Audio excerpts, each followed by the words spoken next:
Rock and Pepper. Okay, thank you. Just a disclaimer: the session is being recorded, so we can, archive it in our YouTube storage. We have where we save the session for future references. So the session is being recorded for that purpose.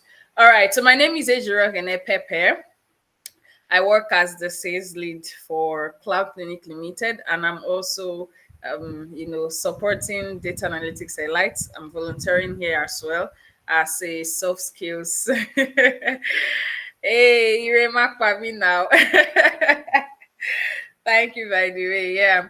So this is what we do every month. We put the session together. It's focused on soft skills to help the people in our community to learn, because it's not just about learning the skills. You've learned how to use Excel, you've learned how to use Power BI, you've learned how to use Python, SQL, and the other tools that we learn, that we teach in the community. Beyond that, we also want everyone in our community to be grounded all round. So while you are learning the technical skills, we're also prepping you up the soft skills as well. Because, like they say, your skills can take you somewhere, but your character is what will determine whether you stay there long or not. Yeah, so that is what I do for Data Analytics Airlight, and I'm currently joining in from Lagos. So I would love to meet everyone on the call as well. Just hurry to the comment section, tell me your name, and tell me where you are joining from. Let me take the lead. I hope Ejiro from Lagos. Okay, yes, like that. Tell us your name. Tell us where you are joining from. Abul, please tell us where you are joining from. Oh, from London. How is London this afternoon? I hope it's not as sunny as Lagos, because all my windows are open, my fan, everything, but I'm still sweating. I don't know if you guys can see. I hope it's not okay, beautiful. It's not that hot. That's good to know. Kemi from Canada. How is the cold treating you, Kemi? I hope it's not too much to handle. Ire from Ukraine. Wow. We have a very, very diverse session today. That is very beautiful. Stephen from Lagos. Stevie, so we are in this heat together. Well, we will survive. Oh, it's wet there. Oh, okay. I'm sure you will you get by. You get by it. Kemi said we are fine. Awesome. Thank you. So for those of us just joining, it's simple. Hurry to the comment section. Tell us your name. Tell us where you are joining us from. Let us meet you. I have an amazing session today. I'm seeing people from London, from Canada, from Ukraine, from Lagos. Ukraine is cold too. Oh, sorry. I'm sure you have this winter jacket, or what do they call it? So please go to this comment section. I see some new persons joined. Tell us your name and where you are joining us from. Victor. Yes, so Victor, fan is working and I am sweating. Like, it's very, very hot. Like, if there's a word for very hot that carries more weight than very hot, I would like anyone to suggest it to me in the comment section. Like, it is very hot. My windows are open, everything is working, but I'm still sweating. Welcome to Lagos. James from Port Harcourt. James, so excited to have you on the session. Awesome, awesome, awesome. So, again, if you know anyone that should be benefiting from this session, I strongly recommend that. Ire, thank you for the compliment. If you know anyone that should be on this session that is yet to join, I strongly recommend that you share the link with them, so that they can benefit from the knowledge that will be shared today. So just a quick, I like teasers, yeah? A quick one. Anyone remember the topic of the session today? Just go to the comment section and drop it. Let me know that indeed we are intentional. It's not that you just saw a link somewhere, you just registered and you are just here, but you know exactly what it is that you are coming to, learn, right? I would love to see it. I would love to see it. I would love to see it. I would love to see it. I would love to see it. No comments yet. Okay, okay, okay, okay. I'm sure we're preparing for it. Just anyone that can here to learn about soft skill. Okay. I was looking for the specifics, like the title, specifics. But yeah, thank you for the contribution. We're definitely here to learn about soft skills. Specifics, improving and learning the skills. Okay, okay. Let's keep it coming. Let's keep it coming. Collaboration. Okay, we're getting close. We're getting close. Yes, collaboration. Okay, I'll just go ahead and share it. The topic for today is titled, collaboration with stakeholders to define project requirements and scope. Project requirements and project scope. And we have an amazing guest that will be, doing wonders to that today. All right, with time, I'm going to introduce her. And then before we get started, spoiler alert, make sure that your audio is set and ready. Ensure that you are seated and settled for the session. Make sure no distraction is near you. So avoid every form of distraction and then prepare your questions. It is very important. After the panel session, prepare your questions. Yes, because our guest is going to be taking some of our questions today. Okay, you've met me before, but I'm going to just reintroduce myself again. My name is Ejirogene Pepe. I'm the sales lead at Cloud Clinic Limited, and I'm currently volunteering for data analytics, elite community, global community. And these are the things that we're going to be, doing today. Daniel Joshua, yeah, thank you. It's good to have you on the call, Daniel Joshua. Definitely, you will be learning some skills here today. So we'll start with the introduction, which we have, done. A lot of you have told us where you are joining in from, and we're excited to have you on the session. Then we'll go about, we'll tell you about data analytics elites, what we are about, what we do. I have a wonderful colleague that is going to be taking that session, and then I'll just take a few minutes to reiterate, reinforce why we are here, and then we'll move into the discussion session with our guests, and then we'll move into the Q&A session. So that is the order with which we are going to be running today. So at this point, I'll be welcoming my colleague Esther. Mic check. I don't know if you're on the call. I think I saw Esther earlier. Esther will be telling us about what we do at Data Analytics LI, the courses we take, how you can benefit from those courses, how everything you need to know about Data Analytics LI to make a learning decision with us. Okay, I don't think Esther is here. Iremide, do you mind? Uh, yes, please. Thank you very much, All Peps. right, Good you're afternoon, welcome. everyone. My name is Iremidio Latunji, and I'm one of the team at Data Analytics Elite, and I'll be sharing with you what we do in the community. So, Data Analytics Elite is a community of highly skilled data analysts who have gained the expertise and mastery in the technical and leadership skill needed to thrive in the data analytics industry. We are focused on mentoring aspiring data professionals who want to gain mastery in in the analytical tools such as Excel, Power BI, Excel, Tableau, and Python. And we believe in setting actionable learning goals, and we hold you accountable to ensure that your learning goals are achieved.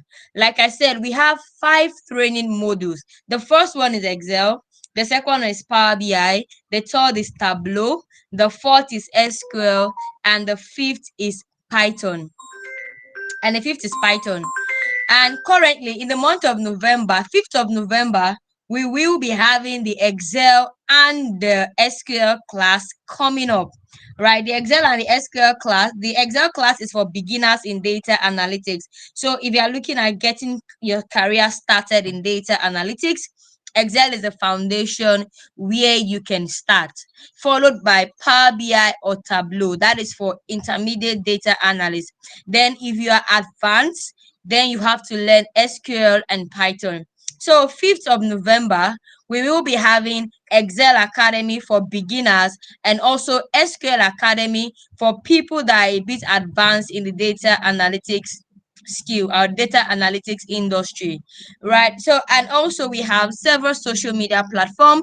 On WhatsApp every Thursday we have a platform whereby we test our knowledge. So we test our knowledge from Excel, Power BI, from Excel, Power BI, Tableau, SQL, and Python. So we test ourselves in all of these skills to know, which of this skill do we need to learn, right? Where is our learning gap? So which one am I skilled in and which one do I need to pick up next? So in our group, we have people with different experience level. We have people that are in the beginner stage. We have people that have moved from beginners to intermediate, and we have people that have moved from to the advanced. And also, we are a very supportive community. When you have issues with data problems, we are there to always like provide solution. On Fridays, we share our knowledge on what we have learned for the week. So we give out our Udemy access to our community members to ensure that they are able to study at their own pace. So we bought some courses on Udemy, and then we share the login access to our members to ensure that they learn. And on Friday, they give us a summary of what they have learned. Also on Twitter, we have our programs. On Instagram, we have our programs. And on LinkedIn, we also have our programs. And I'm sure Ayomide will be dropping the links for all our social media platforms, for WhatsApp, Twitter, Instagram, LinkedIn. I will employ you to please join all of these groups and then join our community and be active, right? Be active in our community because we really want to make you grow. We really want to grow you from your beginner stage to see you advance, right, in data analytics. So in the comment section, I already will be dropping it soon, the link to our WhatsApp page, link to our Instagram, links to our we have a YouTube channel too, links to our Twitter, and link to our LinkedIn, right? And also very soon we'll be having a programs whereby we will encourage people, to share their data analytics journey. So you tell us how you started, how the journey has been for you, so that other people can also learn from your experience. Thank you very much, Pepe.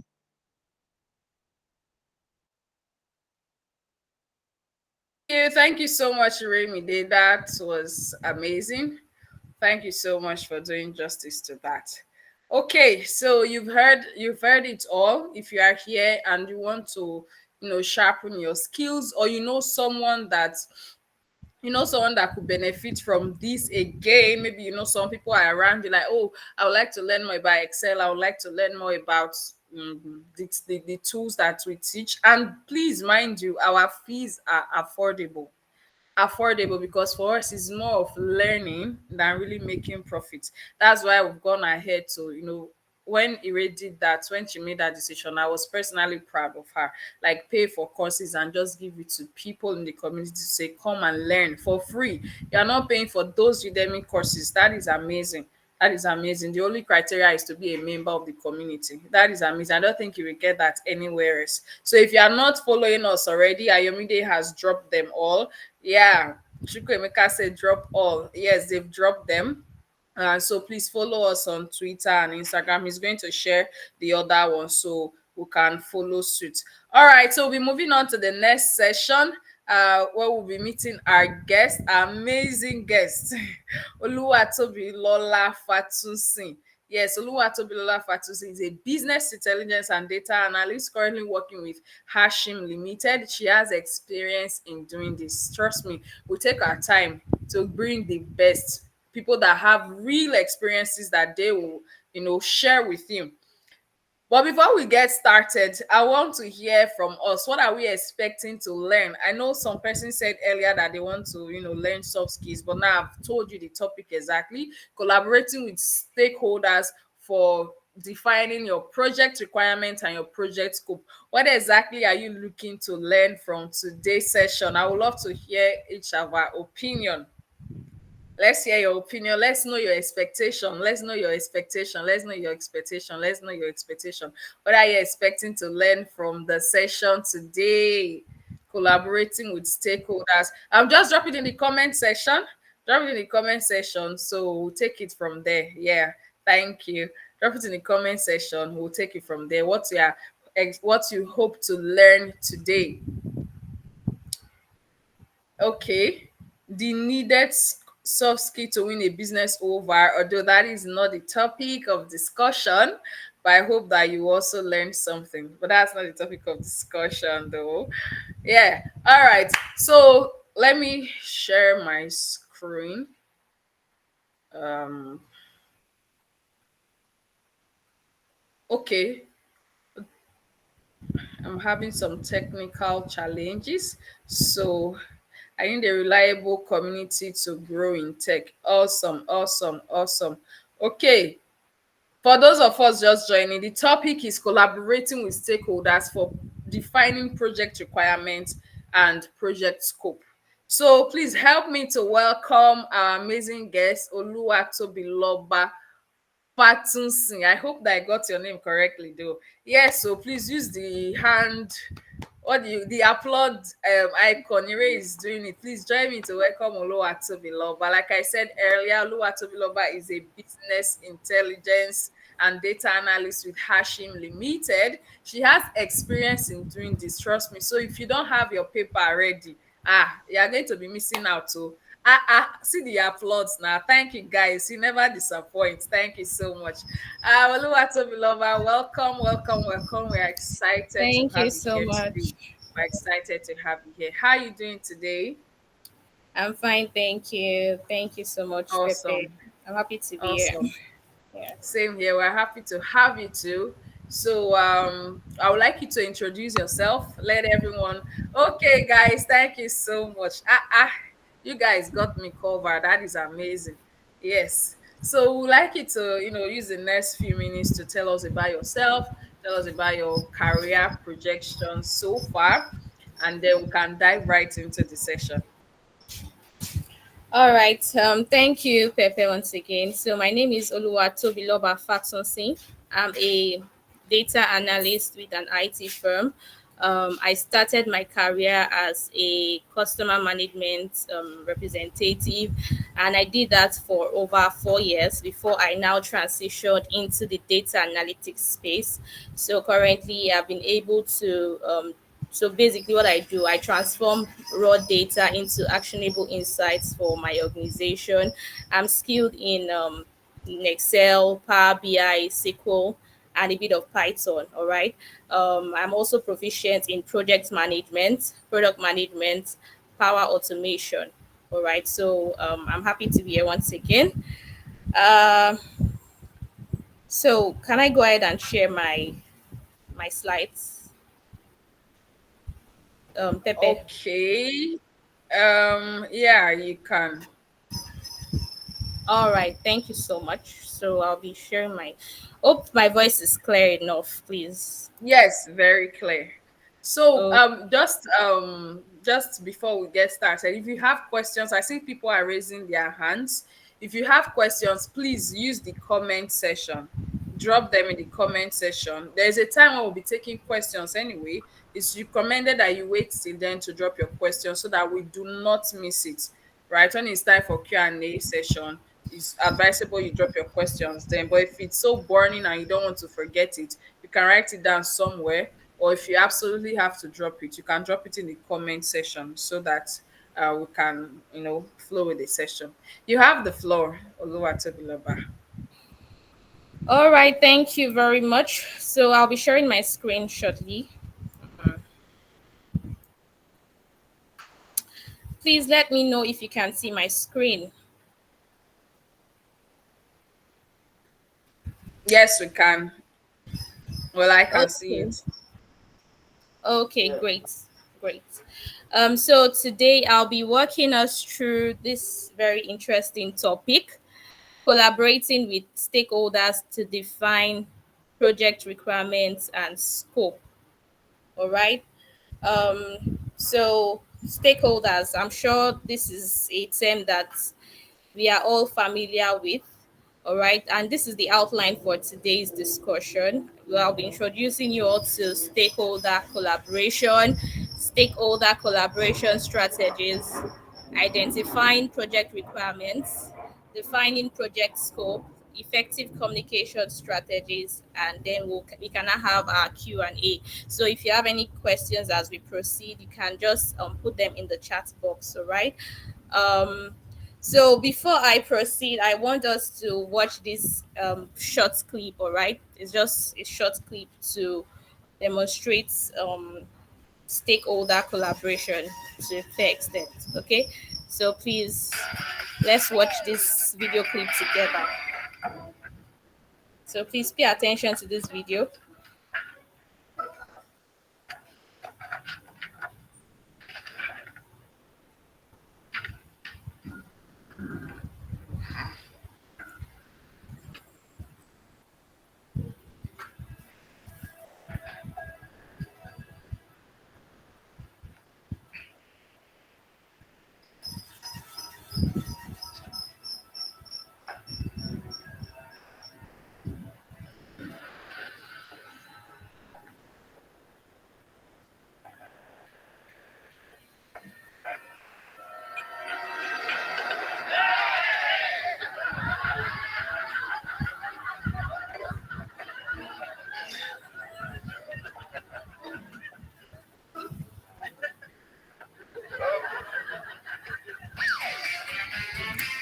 All right, we've come to the end of the video.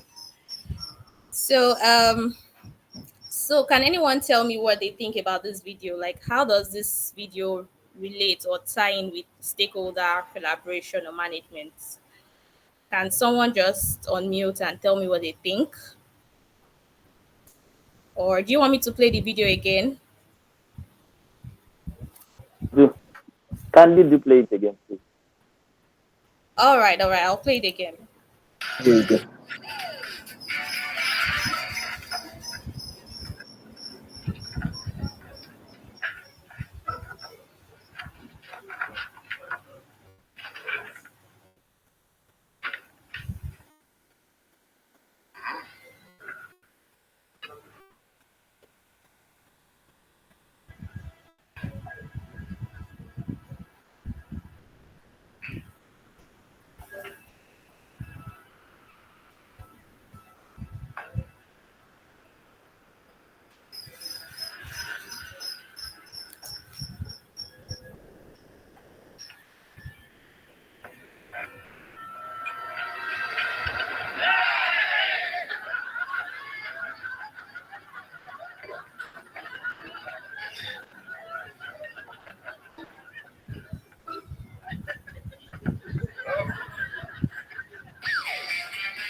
Okay, so does anybody want to try?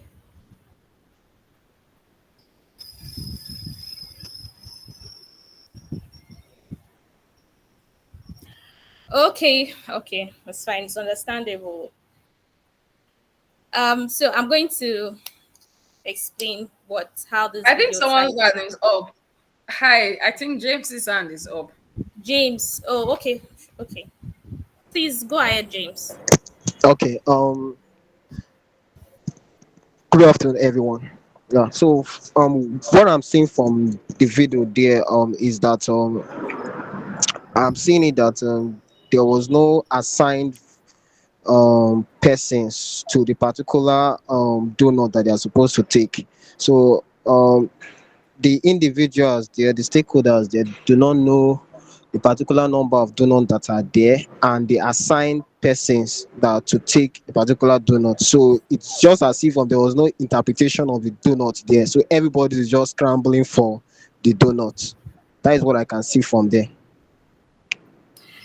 Okay, thank you, James. Nice try. You have an idea. Okay, so is there anybody else that wants to try before I proceed?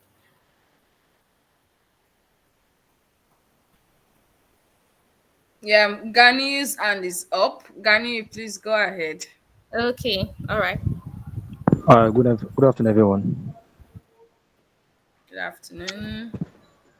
So from the short clip, what I can picture out from there is that just like an organization is whereby they has designated role for each people in organization. So in that boardroom, just like how we have the donut there, I didn't mean the donut is being assigned by a particular person, especially the lady taking care of the tea and the likes. It's supposed to be, let's just for instance, it's just supposed to be divided. Okay, maybe per plate, everybody's going to have to, so it can go round. So the last one that happens to be the one left in the tray, uh, everybody was were eager to take it, but don't want to go ahead to do that. Maybe not for them to be seen as being greedy or whatever. So when the waiter came in to pack it up, we can see that every one of them are interested in the last donuts. So what I want to picture this into data analysis is that whenever an insight or a decision is meant to be taken in the business, everyone they are very eager to go into that, but only a data analyst or someone that will understand data fully well is going to be the one to to carry out these tasks. I don't know if that makes sense. Okay, thank you very much for sharing your thoughts. Thank you so much. Okay, so I'm going to explain the video. Okay, so basically in that video, we saw like some people around the table. So those are the individuals working in an organization, right? And then there's a plate of snacks at the center of the table, and then everybody is trying to reach for the snacks, and then everybody takes out of the snacks until we have just one snack left, right? And then nobody wants to eat the snack again. I'm sure we've all had this, even in our houses we've had this experience where maybe it's just remaining one piece of something and then nobody wants to touch it. So then everybody acts like, oh, they're not interested in the snack anymore, until the cleaner now comes to take up the plates, right? So, the way this relates to stakeholder management, although it's not a very obvious relationship, but it's just that everybody that was around that table, right from the MD to the employees to the cleaners, they are all stakeholders. All right. Then that plate of snack, that plate that we saw in the middle, that's the resources that the organization has to offer, right? The benefits that the organization has to offer. We can also say is the products or the services that the organization has to offer. All right. So everybody benefits from it. And then that single snack, right? The remaining snack that we saw in the video, that is what we call scarce resources. Okay. So scarce resources, when resources are scarce, it makes it more appealing. It makes it something that is more sought after. All right. And then the fact that the cleaner now wants to take that remaining scarce resource. So that cleaner now in this context is not a cleaner. She's an external factor. Okay, we can liken that cleaner now to maybe regulatory bodies, right? External factors that are affecting the company's resources, the company's services. Okay, so it's just an illustration to show the way stakeholders behave. So stakeholders are not always predictable, right? Stakeholders are not always predictable. There are different factors that influences stakeholder behavior. Internal factors influence stakeholder behavior, and there are also external factors. So the external factors includes all these regulatory bodies, right? Um, Regulatory body, just like if you are producing maybe food now, you know you have to deal with NAFTA. That's the regulatory body. So they influence stakeholders' behavior. A stakeholder can say something now, and then maybe a regulation comes, and then they would have to change their mind about a particular product or services based on external factor. So I don't know if you all are following or if you all understood what I just said. If you understand what I just said, you can just put a yes in the chat.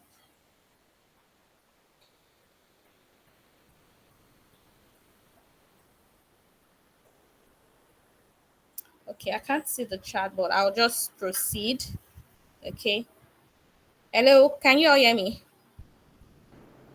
Loud and clear. Yes, we can hear Yeah. you. So, Okay, okay. All right, great. So I'm going to proceed now to the next slide, which is introduction to stakeholder collaboration. Okay. Stakeholder collaboration is a form of collaboration that involves individuals, groups, or entities working together to achieve common goals or objectives while actively involving and considering the interests, the needs, and perspectives of stakeholders. Okay, so there are different types of stakeholders. Okay, stakeholders are not just the MD. Stakeholder is not just the MD of a company. A customer is also a stakeholder, right? Regulators are also stakeholders. The community is also a stakeholder, and stakeholder is a word that can actually be traced to the 17th century, whereby the word stakeholder, a stake was used as like a wooden post that is used to mark territory or to mark a property. So when you see a stake, you know that, oh, this property belongs to this person. This property belongs to this person. So that's how stake was originated, right? And then fast forward to the mid 20s, we now start hearing stakeholders became more popular.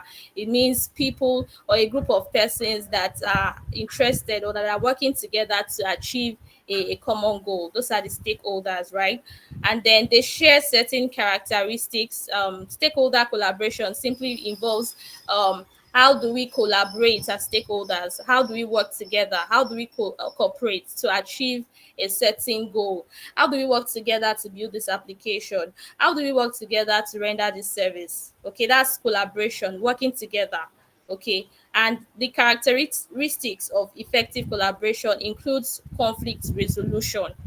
Okay, so it's when you're working with people, it's impossible to say, oh, there won't be any conflict, because we are working with people with diverse backgrounds, right? They have differing opinions. Even husband and wives, they fight. They have different opinions. They come from different background. So obviously, conflicts are bound to occur. But how do we now resolve those conflicts? That is where conflict resolution comes in. How do you communicate to your stakeholders to prevent an issue from degenerating into a problem, you know? And then there's also inclusive engagement. When you are collaborating with stakeholders, you are not just targeting a certain set of people and then leaving out the others. For instance, you cannot say you're building maybe an expense management application right now, and then when you're doing your meetings, when you're having your requirement gathering sessions, the accounts person is not involved. The account person is not in the meeting. The account person is one of the key users of that application. So therefore, that person has to be involved in the requirements gathering, right? And then also, you cannot say, for instance, okay, maybe you're planning an event and then you are not even considering people that are coming from a far distance or people that cannot make it. So you have to also consider all those factors. If it's a physical event and then maybe people cannot make it, inclusivity is saying that, oh, why not consider an online session, right? So that people that cannot make it can join online and also be part of the event. So that's what inclusive engagement is. Okay. Then effective communication. This is when you are able to communicate with your stakeholders, let them know your opinions, and also it's a two-way thing. Okay, it's not just you communicating, you are also listening to the stakeholders, you are hearing their concerns. Okay, you are vesting their feedback, you are getting their suggestions. So it's two-way. For you to have a very effective collaboration, you need to take communication very serious. You need to keep them in the loop. All right, you need to keep the stakeholders in the loop. Then mutual benefits is also a characteristic of effective stakeholder collaboration. It's a win-win. You need to find a balance. You cannot just come up with a solution that only works for one party and then it's not beneficial to the other party. You need to find a balance, right? You need to find a win-win solution. And then there's something called long-term relationship, right? Long-term relationship, that's also one of the characteristics. So sometimes, like, you might have, let's say, you might have a customer or you might want to purchase a product, right? And then there are some persons, maybe they are closer to you. Okay, like for instance, I'm going to use myself as an example. I have a particular place where I always buy my pepper. It doesn't matter if the price is higher. It doesn't matter if our own price is higher relative, because there are a lot of competitors around. There are a lot of other people that sell the same product. But I go to one particular place to make my purchase. And it's not because, oh, our own is bigger or better or cheaper, but it's simply because I have a relationship with the supplier, right? I have a relationship with the seller. So that is what long-term relationship does. Okay, it's something that even if maybe your competitors are better, your customers will keep coming to you because of that long-term relationship. All right, I don't know if you understand what I'm saying. Are you with me, guys? Can you hear me? So I'm going to go to the next slide. Hello, hope you all can hear me properly. Yes, we Yes, can. loud and clear. Yes, We we can. can. Okay, Why are great. we reacting to Yes, you? we can. Oh, Okay, I can't see the charts. I'm sorry. Okay, no so worries. now we are on to the next slide, which is the stakeholder collaboration strategies. So now that we have an understanding of what stakeholder collaboration is all about, what are the ways, what are the strategies that improves stakeholder collaboration? So I have a couple of them mentioned here. Has anybody heard of the word RASI?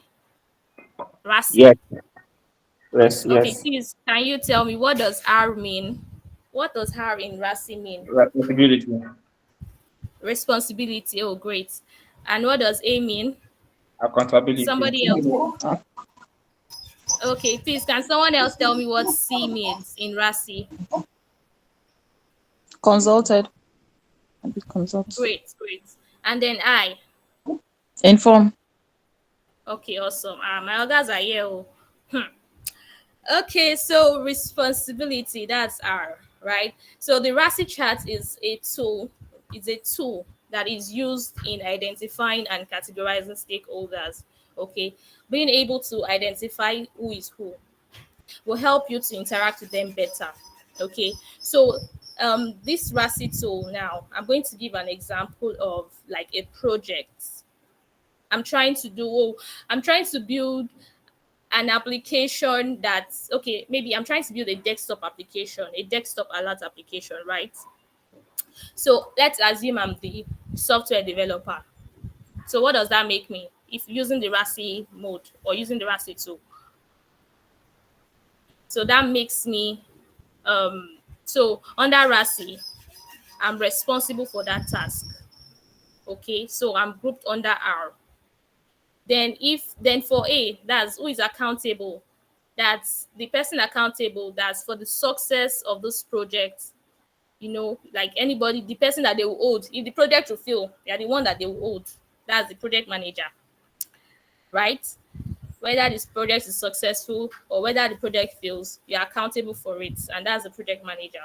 Then C, consulted, right? And that's so for instance, an example of someone or a stakeholder under this category is maybe an SME, that's subject matter expert. Is the person that, oh, if you need more assistance, if you need more help, more insights, you consult that person. And then informed, the category of people under informed. Who can tell me the category of people under informed? The category of stakeholders under the informed aspect. Anybody?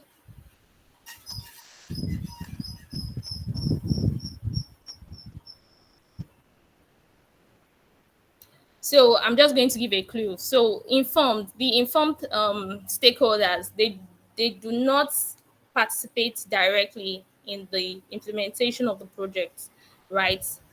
They just have to be informed. They just have to be kept in the loop. Okay, you just need to carry them along, but they are not the ones that will build the app. They are not the ones that will design the reports for the project. No, but they just have to be kept in the loop. So does anybody want to try a stakeholder under this group? Please, can I chip in something? Okay, yes, please. Okay, I don't know if this relate to this. Just like a dormant partners in a business. Okay, dormant partner. Yeah. Okay, like a co-founder, right? Yes, they don't have to involve in They the don't have operation to. of the Yes, business, yes, so they only that's just need that's to be correct. informed. Yes. So And informed, yeah, you can also say maybe the MD of a company, regulatory bodies, the users, people that will use the application, the employees. You can also group them under informed. All right. And so each of these stakeholders, you don't treat them the same way. The way you would treat the person building the application, the software developers, is different from the way you would treat the person that just needs to be informed, right? For instance, if I'm the project manager of a company now and you're building an app, as a software developer, I'm going to be on you. I'm going to be interacting with you, asking you for feedback. You're going to be having stand-ups. We'll have daily stand-ups. We'll have sprints. Okay. But that's I'm not going to be following up with the developer the same way I'm following up the um with the management. For the management, I'm just going to keep them in the loop. Okay, this is where we are, this is the progress. So all of this helps you to know how to interact with the stakeholders. All right. And this chart here by the side is an example of a RASI chart. So you can see the project task here, you can see the different tasks, you can see the different roles. So for this particular, let me use product spec as an example. So product specifications, the senior analyst here is informed in the informed category, while the project manager is that's accountable, right? And then the head of design, so is the one that is building the design for that product. So is responsible for that task. That's product specifications. Then we have the SVP finance. Finance does not really need to do much here, so just need to inform them, oh, we've done the design. And then we have the SEO lead, that's search engine optimization lead here. It just needs to be consulted. Maybe, oh, we're having issues with a particular thing and we need further support, maybe. Then that's when you consult those persons, the SME. Then sales director, senior management, they are all under consultation. Okay, so that's how we interpret this chart. All right. And then the other strategies for collaborating with stakeholder includes early engagement.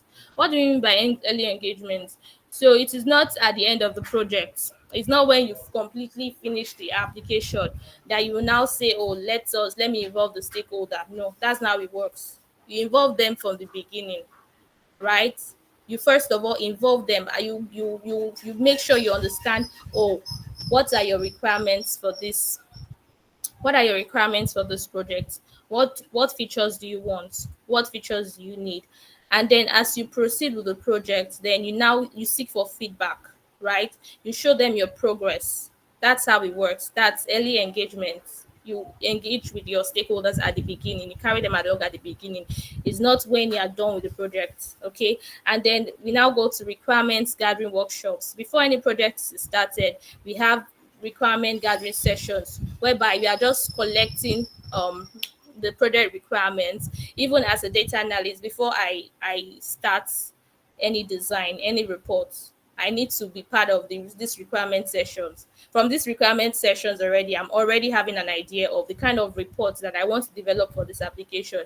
I already have an idea of what the users, right, what the stakeholders want to see in the reports from these requirement gathering sessions. So requirement gathering sessions, you are going to be documenting, just like you're gathering everything, all the features, the functionalities that your application should have. Okay, and then we go to scope statement, we go to and that another strategy is feedback. Feedback is very important. You need to get you need to know, oh, we've gotten to this part of the project, we finished this design. What do you think? How do you what So in feedback section, the stakeholders will tell you, oh, we like this thing, but this area we don't like it so much. We don't like this landing page. So a lot of IT people, right, maybe they don't like feedback. And actually feedback is something that should be embraced because it gives you an opportunity to improve. So when you're getting feedback from stakeholders, it's not like they're trying to attack your work. They're just saying, oh, this is an area for improvement.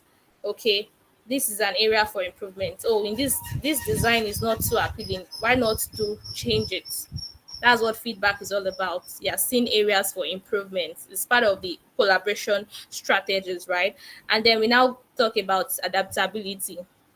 In development, you have to be adaptable because just like that video we watched, stakeholders are unpredictable. They are influenced by different things. Okay. They are influenced by different things. Oh, they can wake up and say, oh, let us prioritize this particular feature. Let us prioritize. Maybe based on the roadmap, the feature is supposed to be number 10. They will say, oh, no, let's move it upward. So you cannot be rigid. You have to be adaptable. If you have concerns, you need to find a way to align what you are doing with the expectations of the stakeholders, right? You need to be flexible. Yeah. So what are the challenges associated with collaborating with stakeholders? Conflicting interest. One stakeholder is saying, I want A, the other one is saying, I want B. It leads to that's conflicting interest. So who do you go with? Who do you listen to? Right? So that's one of the challenge of effective collaboration, and it cannot be avoided, right? But you just need to find a way to manage it. You need to find a way to communicate and look for like a middle ground.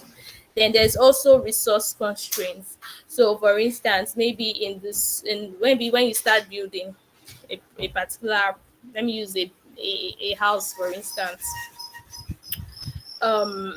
They are building a two-bedroom apartment, and then later there's a change in scope, and they say, oh, we want the four-bedroom apartment, we want a four-bedroom apartment with swimming pool. What do you think is the resource constraint in that change of scope? Anybody? Of course, the swimming pool, the Cost and additional time. Sorry. I said pool, cost yeah. and time. Exactly. So you're now going to say, oh, we are constrained. The budget we have cannot accommodate this change. The budget we have cannot accommodate this change. So we are restrained by the budget, and then obviously the time that it will take to add all those extra things is going to be take a longer time. And then managing expectations as well um is another challenge with collaboration. Okay, so let's proceed to the next slide. Identifying project requirements. So when identifying project requirements, we have something called requirements gathering, which I have already talked about. That's collecting, identifying, and documenting the expectations of a project from stakeholders. Then prioritizing requirements. This involves ranking gathered requirements based on their impact on the project success. And then we have requirements documentation. This includes detailed descriptions of each requirement, its source, priority, dependencies, and acceptance criteria. So I think I've spoken enough about requirements gathering. Prioritizing requirements is simply saying, oh, we've done research, we've done a survey, our users are asking for this, and this. Yes, maybe they're asking for 10 things. So you are now going to, and maybe you cannot do the whole 10. You cannot do all the 10 things that the users are asking, right? So prioritizing requirements is saying, oh, which one will have more influence on the bottom line, more impact on the bottom line. Then you now rank it according to the ones that have more impact on revenue, on profit, right? On the project success. So that's prioritization. Then you start adding all those features based on the priority. Some will have high priority, medium priority, low priority. Just like WhatsApp, we can all see the way WhatsApp is adding features every day. The way WhatsApp is right now is not the way it was some months back, right? A lot of new features have been added. Now we have channels. So it's obvious that okay, all of those features have been in backlogs, but they were not prioritized because they had other priorities, right? And then requirements documentation is also very important. You need to document it um so that you do not skip a requirement. I remember a certain project that I was working on. Okay, so the Power Apps guys, right? The Power App developers, they've already built the application. We were already nearing the end of the project, right? And then we're all excited that we are almost done or we have almost finished this project. And the next thing, we showed it to the stakeholders, right? And then they said, oh, this particular feature is missing. So the design, I mean the developer was trying to say, wow, that it was not that it was a bit too late to add it. It was just trying to like avoid that change because it would require like it's just like starting afresh basically. But then when we went back to the requirement document, we saw that that new recommendation from the stakeholder was actually in the requirement document, right? It's just that maybe it wasn't really clear or we didn't see clarity on it. So that means we had no choice, but we just had to include it because it was actually in the requirement document. So that's what requirement document does, right? It says these are the features, the functionalities that the project should have. Okay. So please, if you have any questions, please just input it in the chat box. All right. Um. Yeah. Then we now have next like defining project scope. Project scope is the set of specific deliverables, features, and objectives that define the boundaries and expectations of a project. Project scope is saying, oh, this all these are all the activities that we are going to do on this project before we can say that we are completely that this project we are done, we are we've completed the project. So that's what project scope is, all the activities that you will do within a project, right? Um so the process of defining project scope includes the following steps: project initiation, stakeholder engagement, requirements gathering, scope statement development, and scope review. Okay, so we've talked about all of these. I'm going to go to scope creep. This is what happens when project scope is not properly defined, documented, or controlled. So scope creep, maybe you have a project now and then you really start working on the project and then they start adding the stakeholders start adding new requirements. Okay, they start saying, oh, we want to add swimming pool, we want to add another build, another room. That's projects that's scope creep because you are moving out of the scope of the project. Okay, and it has an impact on cost, it has an impact on the completion time for a project. Are you guys still with me? Yes, we Hello. are. We are right here with you. Yeah. Okay. Okay. Thank you so much. Yeah. Um. Yes. So now we are on the next slide: effective communication strategies. So here we have a list of do's and don'ts. Okay. Um. For effective communication, you need to be clear and concise with your stakeholders. Stakeholders, more often than not, they are busy people. They do not have time. They do not have time for plenty explanation. All they want is evidence. They don't want explanation. Too much explanation. They don't want too much English. You cannot say, oh, they are designing a.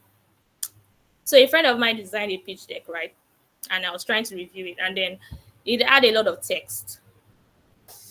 Too much text. So stakeholders, they don't want to read too many stories. They don't want to listen, they don't want to be part of meetings that are too long. They just want you to like go straight to the point. You need to be clear and concise when communicating with stakeholders. Go straight to the point. Understand your stakeholder. That's number two. You need to understand your stakeholder. What are their pain points? What do they need? Do not assume. You can do surveys, do interviews, focus groups. There are different ways. Gather feedback.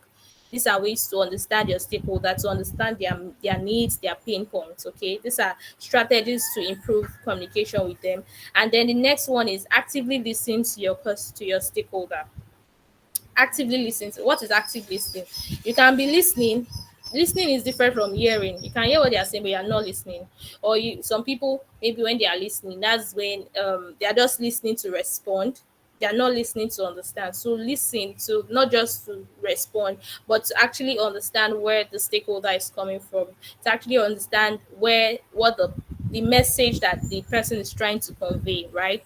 Then be honest and transparent. This one reminds me of tailors.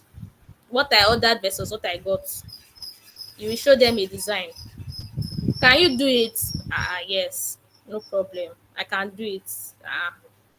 Don't worry, I got you.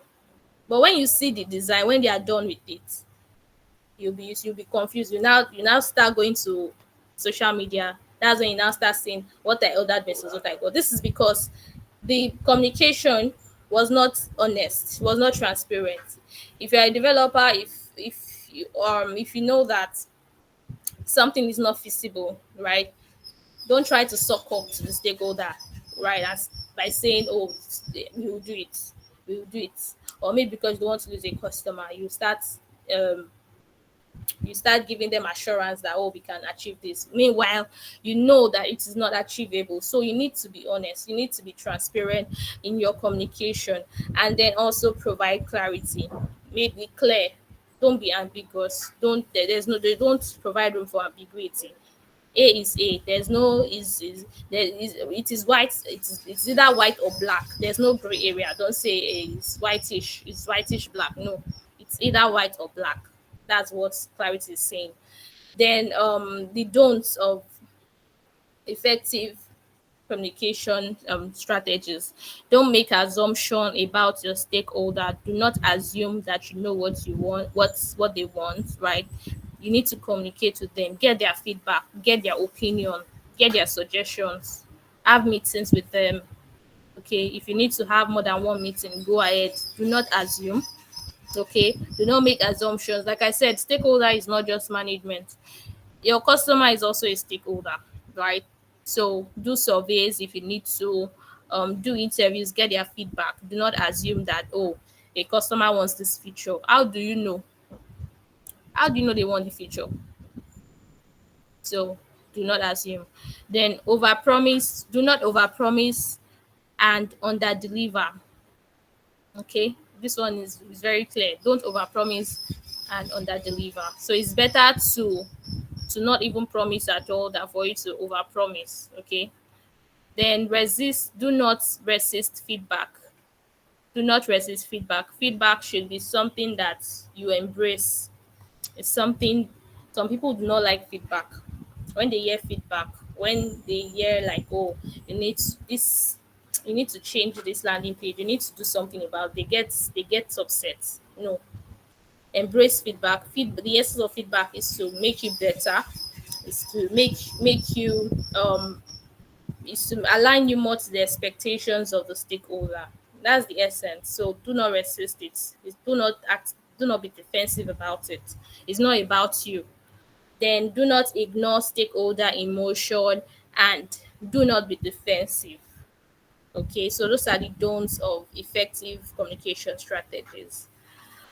Okay, so I've come to the end of my slides. So now I hope you all learned one or two things. I hope you all enjoyed this breakdown. Yes, Please, yes, you can yes, give yes, yes, yes, type yes. in the chat box. Yes. It's Uh just I feel sad that you're not seeing the reaction. Like we've been giving you oh, tons and really? tons of reactions. Yes. That's to tell you that Thank people you so much. actually listen, yes, and we follow. This was insightful. I'm not even going to lie. Personally, I've learned not just one or two things. I've learned certain things from your slides. Right. So for anyone that is Thank interested, you. when she shares the slide with us during the emails you get, we are going to attach it so that you can digest it again because this was really good. Very, very good. Thank you so much, Oluwatobiloba. I'm glad that we Thank did make you. a mistake bringing you on board. Okay, guys, so Thank you it's so much. time for Q&A. You're much welcome. It's time for Q&A. So please drop your question in the comment section. That way, we're able to, follow the order, right? Drop your question in the comment section, or I'm seeing that people are not really typing that much. Oh, oh, I really love what I'm learning, most especially the video she shared. Yeah, thank you, Joshua. That was a beautiful presentation. I agree with you 100%. Soloa Femi, I agree with you. Yeah, so drop your questions in the comment section. So I'm just going to go ahead to ask you some questions while I wait for others to, drop their question in the comment section. But these are questions that, as a community, we have outlined because we feel these are areas that kind of, border down on people in their day-to-day experiences. So in your explanation, especially when you use that, is it Racy or Rashi or the Rasi. RACI? Raki. I've not even Rasi. heard of that. Yeah, Rasi. Racing, beautiful Yes. racing. So, especially you said some of these key stakeholders have to be treated differently because their input is obviously different. While one person is accountable, another person just needs to be informed. One just needs to be, consulted, and then one Yes. will be responsible. So, in Mm-hmm. cases where some of those, because this is for data analysts, in all honesty, we have people here who are analysts, who are aspiring to be data scientists even, right? Okay. Mm-hmm. In cases where you have to, you know gather requirements, you're trying to build a pipeline, or you're trying to build a project or build an app, whatever the case may be, and you need to carry along stakeholders without technical experience. I have someone like that on my team. Like, they don't have the technical know-how, but they absolutely have to understand what we are trying to achieve so they can give their input and whatnot. How do you make sure that you effectively communicate with them? People with non-technical background. Okay. So, like in my role, my company, most often than not, I relate with the project manager. So maybe if someone on the team is having a challenge, right, with whatever it is, I'm trying to do reports now, and then a non-technical user is having issues understanding, then I can relate or communicate with the project manager. Then we set up a meeting, right? We set up a meeting, and then I can now explain I cannot explain that, oh, this is why we cannot achieve this. For instance, maybe the user wants something that's the tool I use now most of the time is Power BI. Maybe the user wants certain a certain chart to be a certain type of way, right? I would do like a I would I would actually show the user that, okay, let's sit down together. Look, this is the limitation of this tool, and this is why we cannot achieve it. I don't know if I'm making sense. So usually we call a meeting, we involve the project manager in the meeting, and then we explain the limitations, or we explain the issues around whatever it is that the non-technical person is having in the most simple term. So we tend to avoid technical jargon, right? You just say it in the most simple term, like though you are talking to maybe a 5-year-old, you come down to the level of the person. So that's how I usually approach situations like that. Okay, awesome. Thanks for sharing that. So, for those of us who do not have the luxury of having project managers on our team, I mean, this is Nigeria.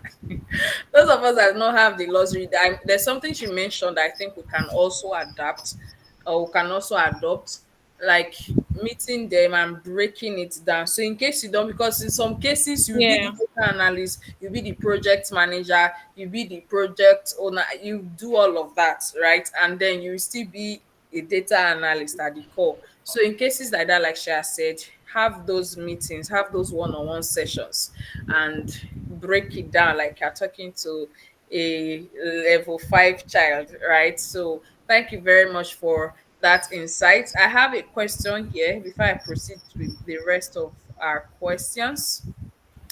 When there is shortage in terms of budget, How does one manage this with stakeholders, especially in this our dynamic, unstable economy? Those are very strong words.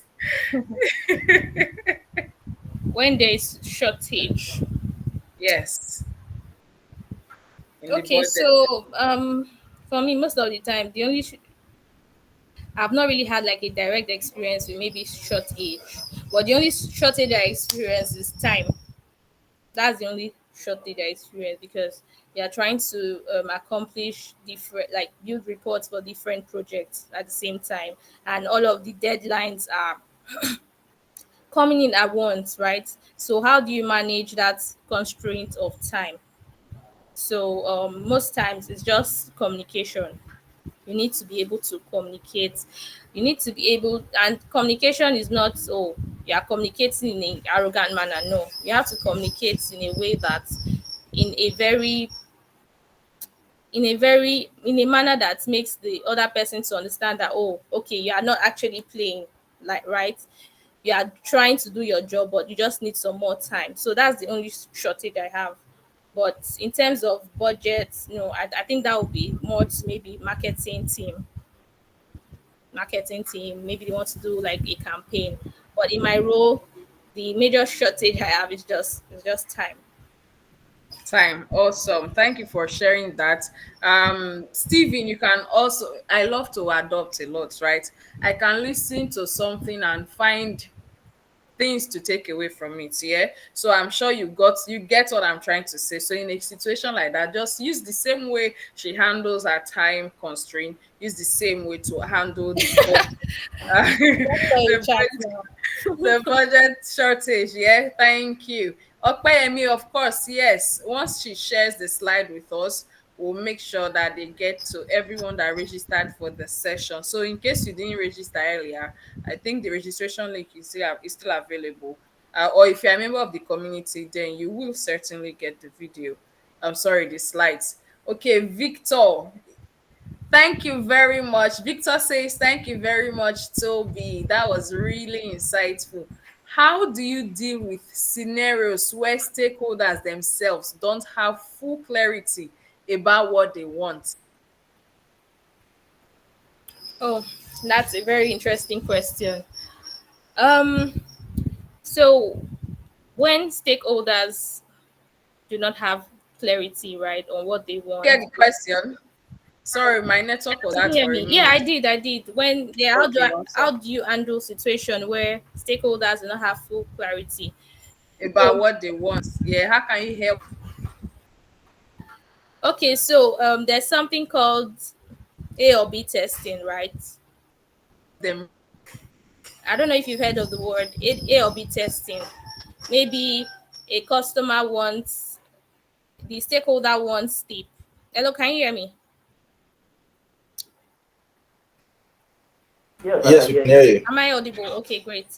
So maybe a stakeholder is not sure of, okay, which do we go with, this or that?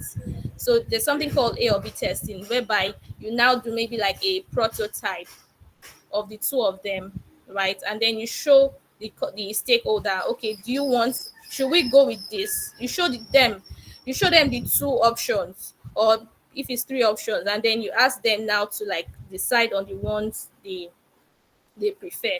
Okay, and then you can also have more meetings to get clarity, because you don't want to just assume that, oh, this is what the stakeholder wants. So when you do all of that, then it will be easier for the stakeholders to say, oh, to make their choice. I think that should help. I don't know if you got that.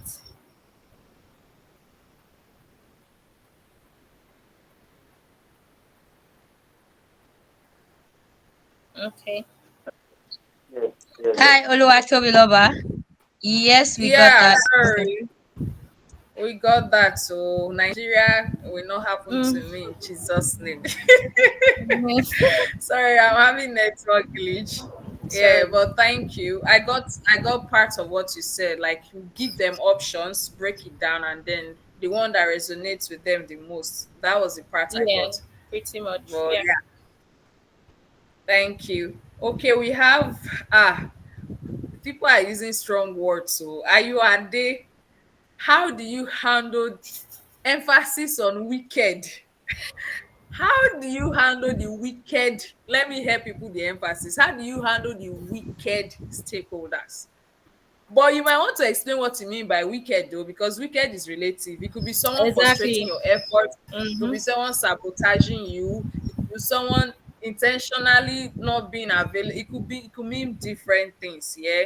But I don't know if you are available to provide clarity on what you mean by wicked, or you want us to just go with the general assumption of wicked. Are you are there? Are you here? Okay. Okay. I guess we Steadily should proceed. changing requirements. Okay. Okay, so I think I talked about this in my presentation. So, like I said, it's not as if the stakeholders are weak, are trying to be wicked. Um, in projects that I've worked on, um, I've always had situations where we'll design a project and then they will come and say, "Oh no, let's change this, let's change that," and you have no choice. You have no choice but to work with what they want. So, um, if what the stakeholder is suggesting is something that is not doable, right, you can just you can look for something similar, something close to what they want, even if it's usually called workaround. Okay, so this stakeholder is asking for something that even Power BI does not have it. What do I do? So most times what I do is I just say, okay, sir or ma, we'll work on it. We'll see what we can do, right? We'll go and do some research.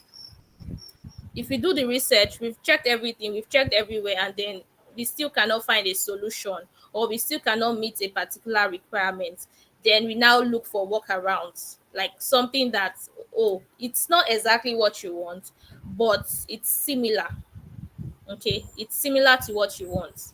So that most times, the workaround usually serves as a way to appease them, and they just accept it because they know that, oh, you have tried your best. So that's how I handle that. Awesome. Thank you very much for that response. Um, Ola Ayoade, okay, he's already clapping. Beautiful. So yes, I'm glad you got that. All right. The next one, let me I think see. Femi is raising up his hand.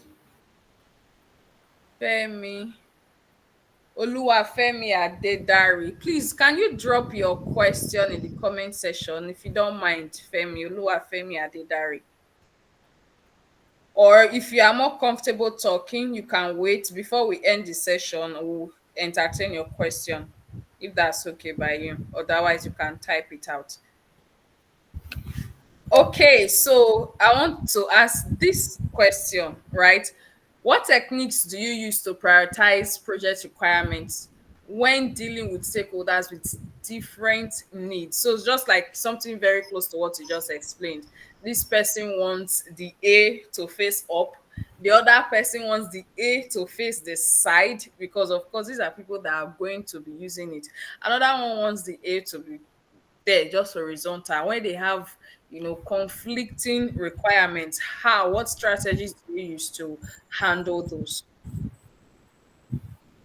Okay, so it's prioritization, right? When you have these meetings with customers, right, with your stakeholders, from their tone, you can already tell which one has more priority, or they will tell you that, oh, prioritize this one. They'll tell you prioritize this one. This one, absolute. This is a must-have. Okay, so that's what informs or that's what guides me on prioritization. Sometimes I can be working on a project, right? Maybe I'm working on a particular report for a particular application, and then the stakeholder can come and say, "Oh, we need to have this other report ready." So obviously, I know that the priorities have changed. So I now have to switch my priority to what the stakeholder wants.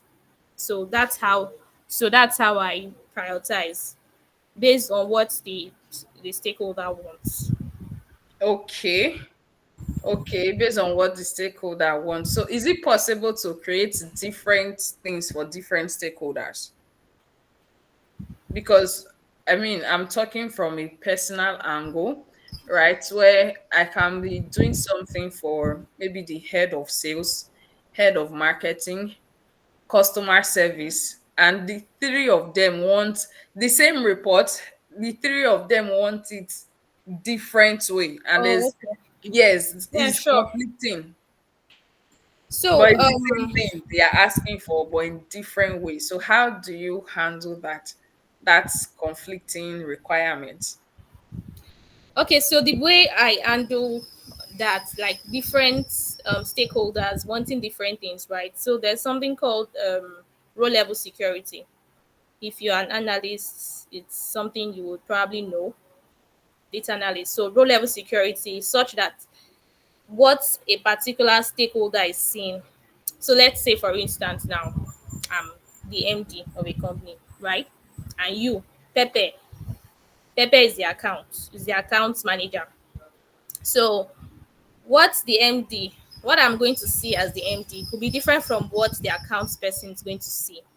Will be different from what an ordinary employer or employee is going to see. And how we do that is using row level security. So it's a way to restrict certain roles. So it's going to restrict you based on your role. So it's going to be the same report, right? But different roles are seen different. The one Different that is more applies like to them, role-based yeah, the access. one that applies, yeah. So the management is going to see like an overview of what's happening generally, while the Mm, accounts will see all of those private confidential information that employees do not have business with. Do you understand? yeah. So yes, so that's how I work around that, using that Beautiful. yeah, feature, so that way everybody is satisfied. Okay, awesome. So, guys, I mean, you've heard it all. In case you don't know how to do give role-based access, you might want to be hitting. Oh, let me know use the word hitting.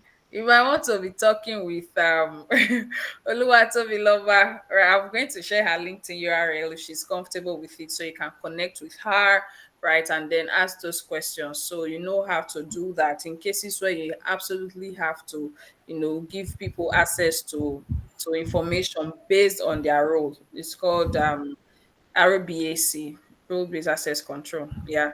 So or subsequently we could talk about that in one of our sessions so that we all understand how that works. Okay, my next question is basic, right? When you talked about gathering requirements, this is something that most of us even do.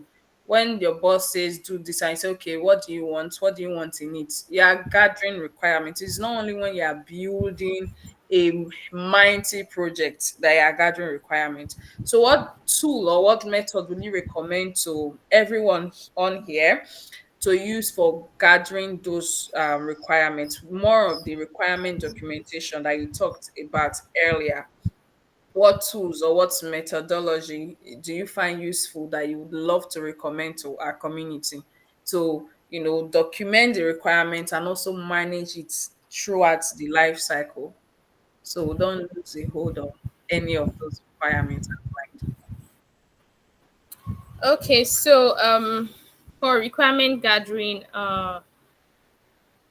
most of the time, like I said, I'm not the product manager of the organization, but um, the PM usually gives us the requirements, right? The business requirements. But let's say you're working in an organization, maybe a small organization, and there's no PM, then there are different tools that you can use. There's prayer management tools, there's Trello, there's Jira, and all of that. And then you can also do some, because I do take a lot of notes. So during the meetings, right, I note down all of those. Sometimes the PM might not even capture some of those requirements. So you need to have active listening skills, right? So I just document it on my notepad. Yeah. So that's how I handle that. Awesome. We have a question from Joshua. Joshua says, how do we ignore stakeholder emotion? This is a very, very serious question.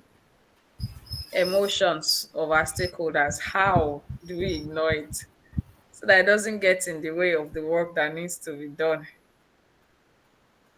Ignore. So you're not supposed to ignore your stakeholders' emotion. Are you trying to say like you should not let their attitude to get to you? Is it something like that? I guess so. But Joshua is on the call. You can quickly clarify when you say the stakeholder emotion, but I'm seeing it from that perspective, like trying to not allow their emotion to, you know, disrupt the work that Okay. needs to be done.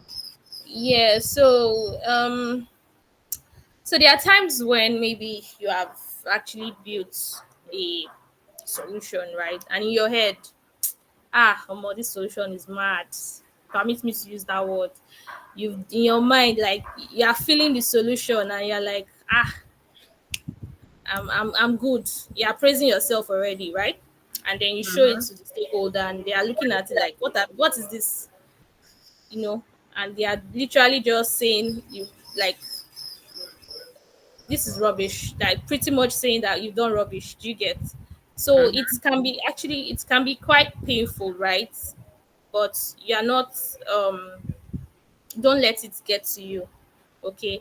So in situations like that, you just need to like have like a another session just to clarify. Okay, like go back to the drawing board to understand, oh, okay, where have I gone wrong, right? You might what you might have some biases. Everybody has their own personal bias that is making you to see things a certain way. So you need to like drop all of those biases and then start seeing things from the point of view of the stakeholders. So I'm going to give an example of a particular project that we worked on. We worked on it for a third party, right? And then it looked nice in my head. I'm like, this is the best project we've done. This is fantastic. But when we gave it to the users, they were just complaining, oh, we don't want this, remove this one. So we now discover that okay, these people are not Gen Z's. These are old men and women. They don't want to stress. They don't want to like looking for something. They want to click drop down. No, we don't want drop down. Put it the this thing, the card visual. We want to see everything.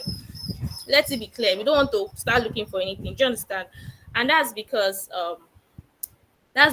we now understood that oh, this user is an elderly person. Do you understand? So you need to start like put yourself in the shoes of the stakeholder. See things through their perspective. Sometimes when you do that, you now get to understand them more. So it's not like they are trying to like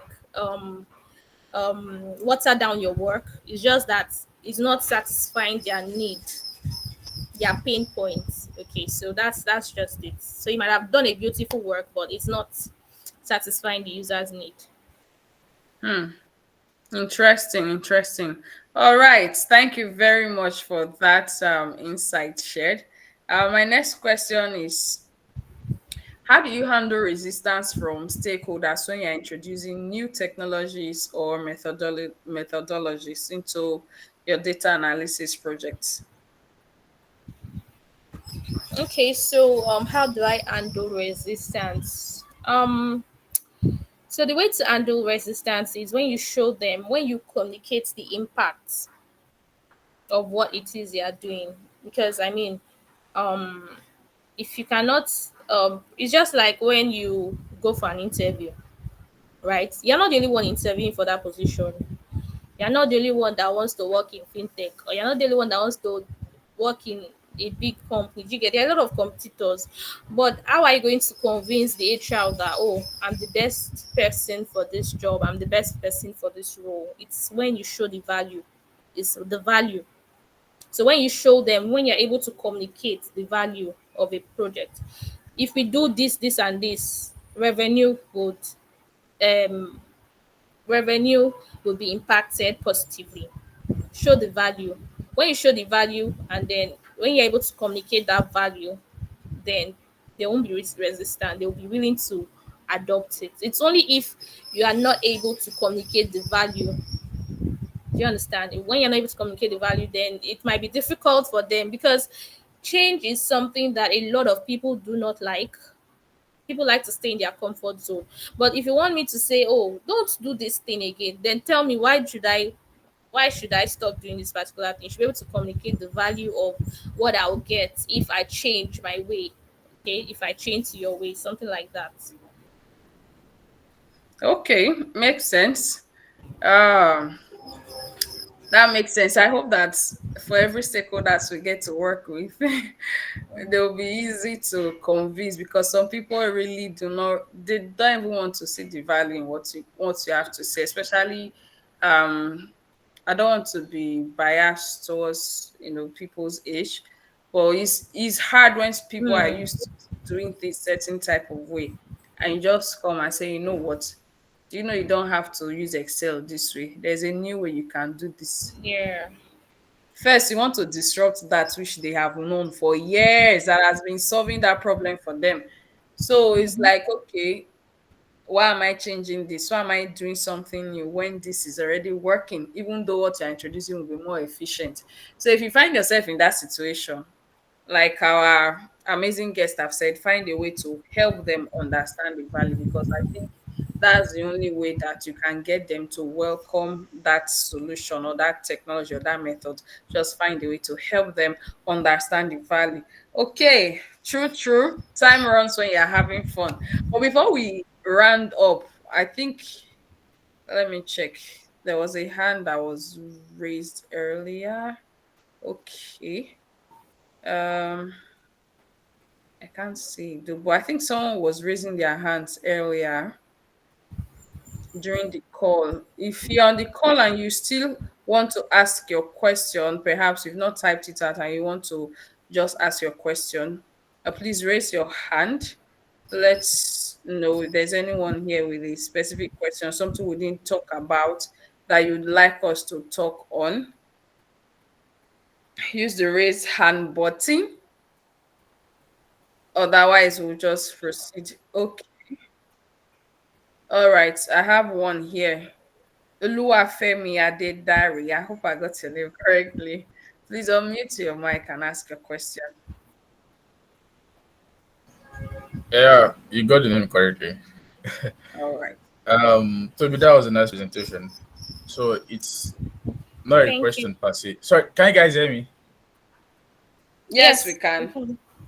Okay, so this is not a question particularly. It's more of a contribution. So I think someone asked a question around when you have shortage in terms of budget, how do you manage your stakeholders? And that kind of attacked me directly because I had a situation like that on Tuesday. So there was this particular tool I wanted because of a situation we had in hand. It will go a long way in helping us. But then it was not in my budget for the year. So it's not as if it's expensive. It's not even in the budget at all. So and I know we needed to get that. So and several times I've been in that kind of position. What have helped me is more of you actually have to do a serious work by getting to clearly list the values it tends to get from actually doing that particular thing or making that expenses.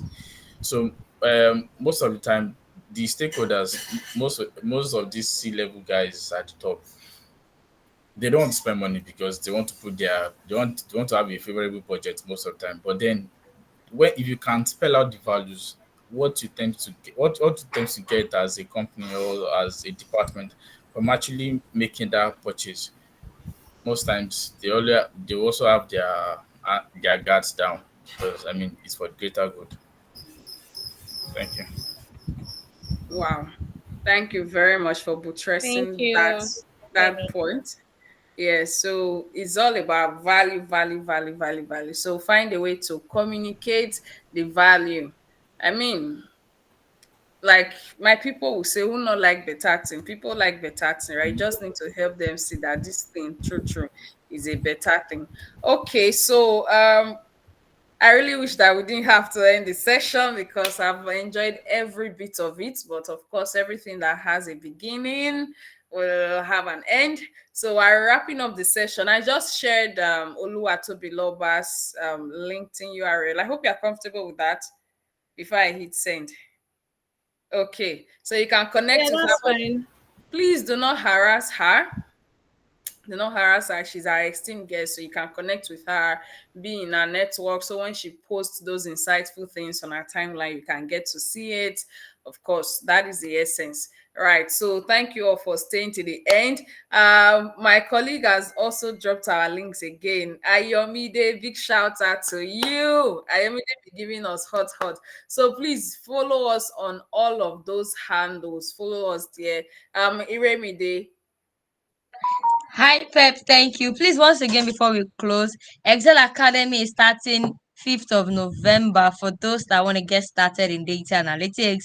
And SQL Academy is starting 5th of November also for people that are in the intermediate level and they want to level up to the advanced level in data analytics. Thank you very much. All the posts are on our social media, so you can connect with us and then you have more information there. Bye. Awesome. Thank you very much. Bye, Yes, so, guys. before we Well go, on, no, Toby. hold on. Where are you all rushing to? It's Saturday afternoon, man. Before we go, please let's unmute our mic and say thank you to Lua Toby Lover. Just unmute your mic and say thank Thank you you, to Toby Loba. Thank you very her much. and It's an insightful insightful session. session. Thank Oluwatomiwa, you. thank you. Oluwatobiloba, That thank was a you. nice one. Yeah, Thank yeah, you, Oluwatobilola. yeah. Yeah, Oluwa thank you, Thank you, Oluwatobiloba. Oluwatomiwa. Thank you. Amazing session. Yeah, thank you. Okay, Thank yes. you. Oh, thank you. See that voice. It was angelic. All right. So thank you guys for staying till this time. You are the real MVP. And it's not just about joining sessions and networking. I mean, you can see the names of people here. Something I like to do. Pick their names, go on LinkedIn, connect with them, build your network, build your circle, grow and implement, not just listening, implement everything that you've learned today. Even if you can't take 100% of them, go back after this session now before you rush out. Just sit down, sit with the information, identify at least one or three things that you know. Oh, Sarah, it was your voice. Oh, what a sweet voice. Thank you, Sarah. Your face self is looking very fine. Why would the voice not be fine? Thank you. By the way, yes, so listen again. Once these slides are available, we'll definitely share, sit with it and implement these things because it's not just gathering information, but what you do with those information that makes the difference. And I'm very confident that the people we have in our community are executors, good, excellent executors. So let's run with the knowledge we have. We'll see you again next month for another skill development session. And I hope that you followed us on our channel. If you are interested in learning, Ire shared the details earlier. You can reach out to any one of us. We'll be happy to help you getting started. All right. On that note, we'll be saying enjoy your evening, have fun, but not too much so that your eye is still clear like my own. Yes, and enjoy your weekend. We'll see you again next month. Cheers, guys.